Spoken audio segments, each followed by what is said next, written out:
क्या बता रहा है? एक कंगन को इन विप्रों ने सेठ के हाथों बेचा। उस कंगन का दूसरा कंगन तुम्हारे पास बताया गया है। उस कंगन का दूसरा कंगन महाराज को दे दो, तुम सबको बख्श दिया जाएगा। अरे द्वारपाल, कंगन हम लोगों साधु संतों के पास का रखा है।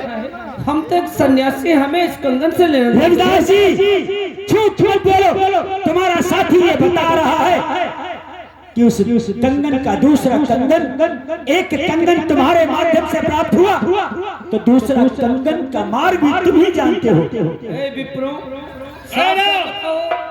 वो कंगन कहाँ से चुरा के लाए हो और मुझे दोषी क्यों ठहराया गया है? मैं क्या बताऊं रविदास जी, आपने जो टका चढ़ाने के लिए गया था और मैं उस टके को ले जाकर गंगा माँ पे चढ़ा दिया। उन्होंने एक हाथ से टके को स्वीकार किया, दूसरे हाथ से मुझे कंगन दिया। हम लोगों की नीयत चल गई। रविदास जी, वही कंगन हमने सेठ के यहाँ भेज दिया। महाराज कहो। इन विप्रों का कहना है वो कंगन मुझे गंगा माँ से प्राप्त हुआ है। हाँ। लेकिन महाराज कहो।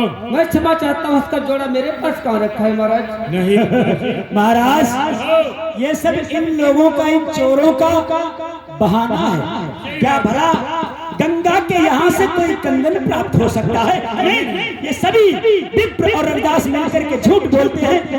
रविदास जी सुन लो, अगर उस कंगन का दूसरा कंगन नहीं मिला, तुम विप्रों सहित तुम्हें भी इस दरबार में फांसी पर लटका दिया जाएगा। साफ साफ बताओ, वो कंगन कहाँ से प्राप्त हुआ है?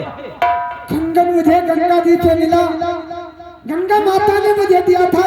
उन्होंने कहा था ये मेरे रविदास जी को ले जाकर दे देना, और हम लोगों की नीयत चल गई, इसलिए उस कंगन को हम सेठ के हाथ में बेच दिया। रविदास जी महाराज, कहो।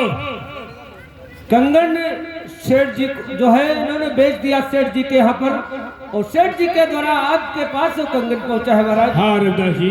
देखिए रविदास जी, महाराज हमें तो लगता है कि सब इस रविदास का ही खेल है।